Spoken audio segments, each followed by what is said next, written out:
Hey guys, and welcome back to my channel. Today I am going to stay kind of informal, but I am going to share with you just kind of a review of the curriculum overall for this school year. Now, if you are new to my channel, my name is Megan and I am a homeschool mom to 6 kids ages 10 and under. 4 of them are actually school age. So, I will link also a playlist that has the curriculum choices for this school year, this current school year. I haven't released my new ones yet. And so if you want to refer back to those at all, you can.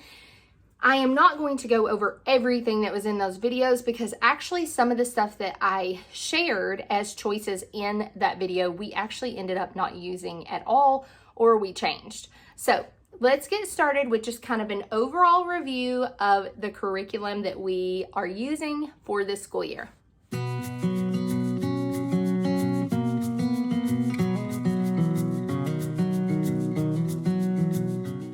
As I said, I am not going to go over everything that was originally chosen as a choice for this year. I'm only going to be going over the things that we ended up sticking with or using.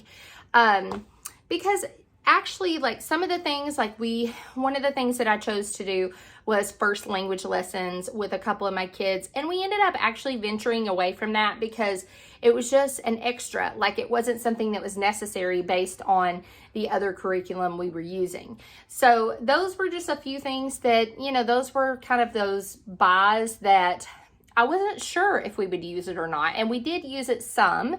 But we ended up just kind of venturing away from it, not because there was anything wrong with that particular curriculum, because it's excellent, but just because we didn't really need it or we didn't have time in our school schedule to get it in. So let's get started with a look at the family subjects. So I'm going to be going over science first and then history. So let me grab our science. So if you have been around my channel for any length of time, you know that I just do not have a favorite science curriculum, especially for elementary. We have done Apologia in the past, and it just was not a good fit for us at the time. However, based on that comment, our experience was with a very intense one, which was the anatomy. And so I have been told by several others that are big Apologia users that that's a terrible one to base your first impressions off of because it is really intense. And so it was just, that was my first experience with Apologia. The other thing that we have used is just, just basic books and things like that in past curriculum we've used.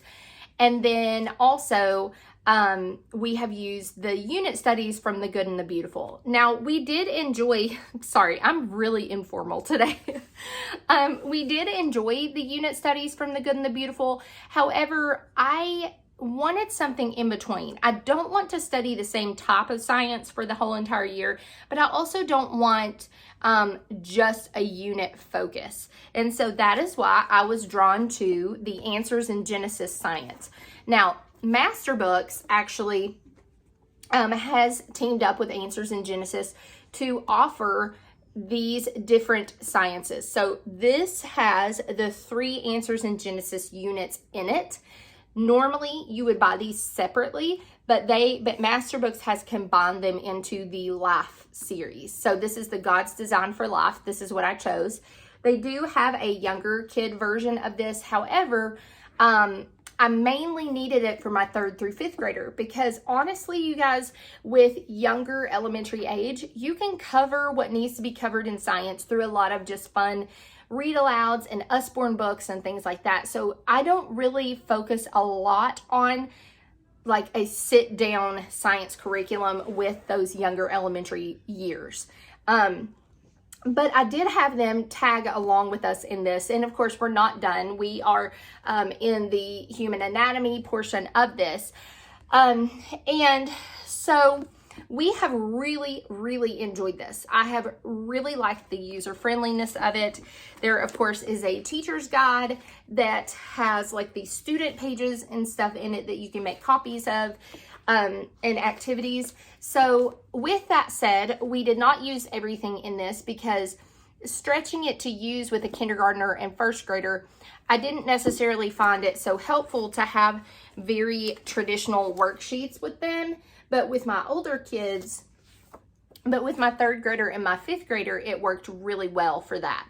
So we have really enjoyed this, and I actually highly recommend this as a really solid and good elementary science curriculum. So thumbs up on this one. Now, for history this year, we actually are part of a co-op, and at the co-op, I am teaching U.S. history, and I actually chose to use Master Books America's Story 1 this year for U.S. history. Now, at home, to go along with that, I wanted my kids to have a view of what else was going on in the world at the same time that the American history was going on. So we skipped the chapters on American history in this and have gone through this to coincide with the time periods in this one. It has been a wonderful combination of the two. I don't absolutely love this, but I also don't dislike it. It's pretty good. It's pretty good. It does have a teacher's book with it as well that has reproducible student sheets and things like that. Some of the student sheets do tend to be a little busy, but they're good. Like it's a good curriculum. So I would recommend this to someone who is wanting to do American history. They have 1, 2, and 3. And like I said, so we have done one chapter each week because I'm teaching it at co-op, along with Story of the World, 1 to 2 days a week at home as well. Okay, so now let's move on to the other family subjects. I want to touch on the living art lessons from Master Books as well. Everything I've shown is Master Books so far. But this is excellent. I absolutely love this. So I did end up buying the student journal just to kind of get an idea of what are the different activities they want them to do. But you guys, honestly, there is enough in here that shows step-by-step activities to do that you don't necessarily need that.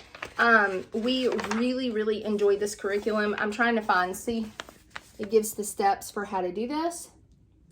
And then you can essentially make your own art journal and drawings and things like that. So we have really enjoyed this. This is one of their pastel drawings on perspective. And then this was our study of Picasso. They made Picasso pets.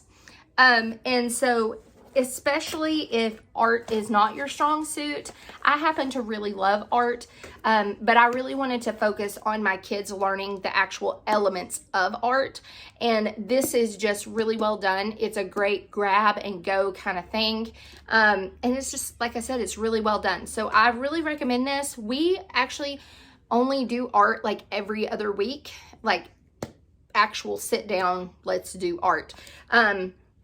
But I find that is actually really enjoyable when we sit down and do this, and we really enjoy it.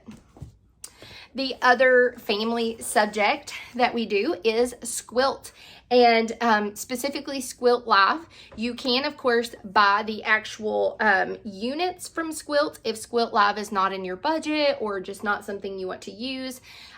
Mary does an amazing job teaching it. She is also a former music teacher like I am, and she has done an amazing job with Squilt. We really enjoy, I have a few videos on Squilt. I will link those down below as well if you're interested in learning more, but I can't say enough good things, you guys.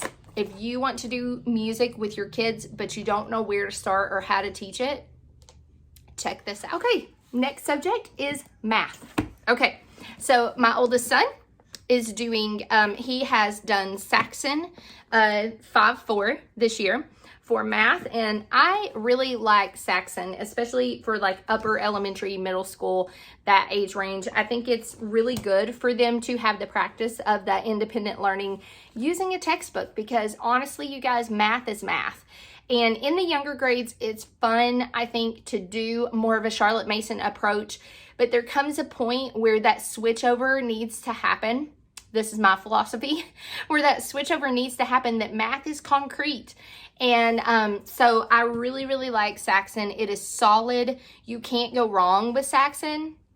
You know, some kids might find it boring, but you guys, it's math, okay? It's math. And it's really solid. So that has gone very well.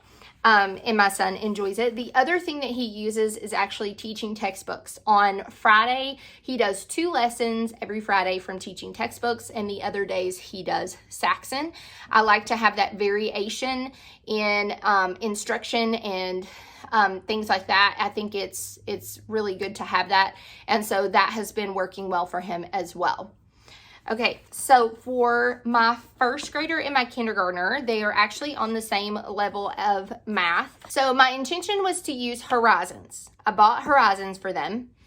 That was the intention. And then I realized, oh goodness, we really probably should have started with like halfway through kindergarten Horizons, just to lay a little bit of groundwork there. I actually did a video on my favorite elementary math curriculum, like for lower elementary, and that is Christian Light Education. I will link this video down below as well. It gives a very inside look at this curriculum. Switch them to this. I should have gone with it from the get-go. I mean, I've had great experiences with it in the past with my other children. I just wanted to try Horizons because I hear so many people talking about it, but we just weren't ready for it yet. But we just weren't ready for that level yet. And I already had this. So why did I not just order more light units for them and go with it? So here we are. It has been a wonderful fit for them. They absolutely love it. This is a curriculum that literally I have done now with all 4 of my school age kids, and it has been a wonderful fit. So again, I highly, highly recommend this curriculum. Like I said, I did a video on it, and I will link it down below if you want to see more of an inside look of this curriculum. I did not pull it out, but my 3rd grader is also doing this year, different level, and same for him. It's an excellent fit for him as well. All right, let's move on to language arts. Okay, so let's start with my daughter. So with my kindergartner and my 1st grader, they did Foundations Phonics together. They started it at the end of last school year, and we did it some throughout the summer because we are year-round homeschoolers. We just relax a little bit in the summer, and then they finished it at the beginning of this school year. So when they were done, the plan was to go into language lessons for a living education level 1.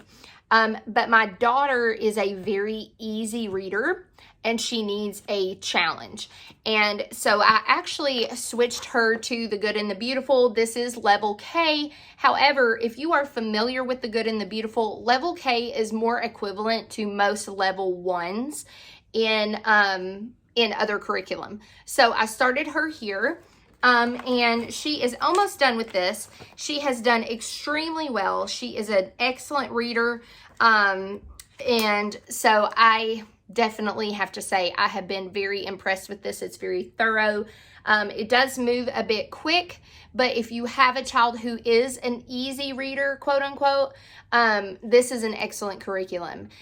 There's a reason why I didn't do this with my 1st grader. So he is not a struggling reader, but he is not a quick reader. Like he doesn't pick up on it quickly. He needs more of a mastery-based approach. And so I kept him with language lessons for a living education level 1. And we ended up ultimately deciding not to use it anymore. I actually have a video on that of why it was not a good fit for us. And we actually switched to, again, Christian Light Education. Their Learning to Read series is amazing. I have used it with another child of mine. I have a video on this that gives more of an in-depth look. So I started my 1st grader halfway through this, and it has been a wonderful fit for him. So this is just kind of an example of what the reading looks like in there. Like I said, I will show you, I will link down below if you want to see more of an inside look, but this has been a much better fit for him. It is a very mastery approach to phonics and reading, and I can't say enough good things about it. It is a bit teacher intensive, but like I said, it's been a wonderful fit for him, and whatever fits my children the best is what I tend to go with. Yeah, so that's that. My 5th grader, I also went with Language Lessons for a Living Education Level 5 for him. And we actually got rid of it after the first lesson.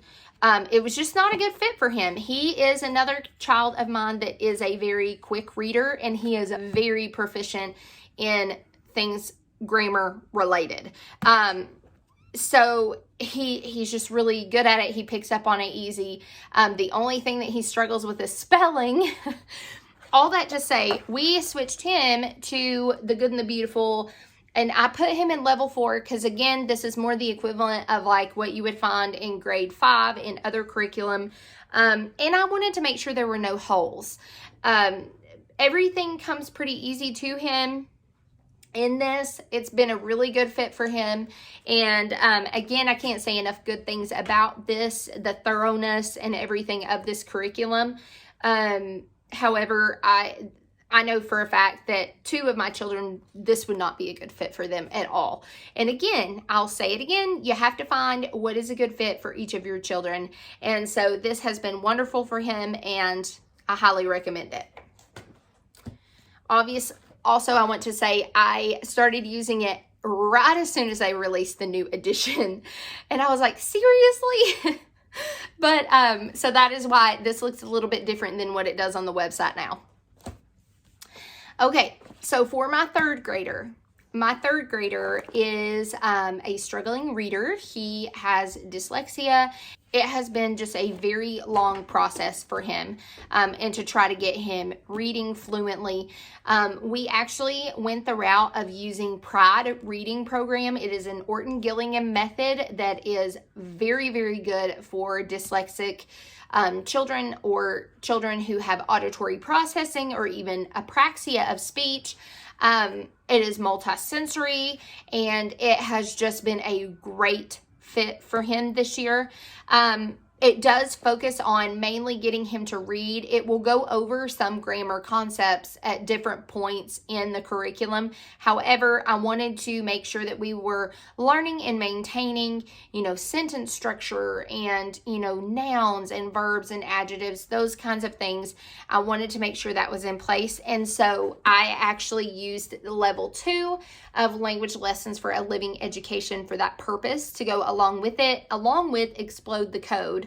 On days when he just needs a break from the very intensive program, because Pride is a very, very intensive teacher and student. It is 45 minutes to an hour for each lesson just for reading. So, and like I said, this has been a great fit for him. And so for him, it's just, like I said, it's been wonderful. That has been a good fit. So we have really enjoyed that for him. That is everything that I was going to talk about and share today with curriculum. And if you have any questions, put them down in the comments below. Like I said, I will try to link videos that I have done in the past to pretty much all of this curriculum. I will link it down in the description as well. If you are not a subscriber, make sure you push that subscribe button and the notification bell. Even if you're a subscriber and you don't have that notification bell pushed, you might want to push it because we are moving into curriculum season, and I will very, very soon be sharing our curriculum picks for the next year. I know that that's very helpful to a lot of people. It's not there to overwhelm you. It is there to help you, to give you ideas, inside looks, because sometimes when we're looking on websites for different curriculum for our children, it's hard to really get a good inside look and handle on what does the curriculum actually look like other than just a flat web page view of the curriculum. So be looking for those videos. Like I said, they will be coming soon, and I will see you guys on future videos. Thanks so much for hanging out with me today.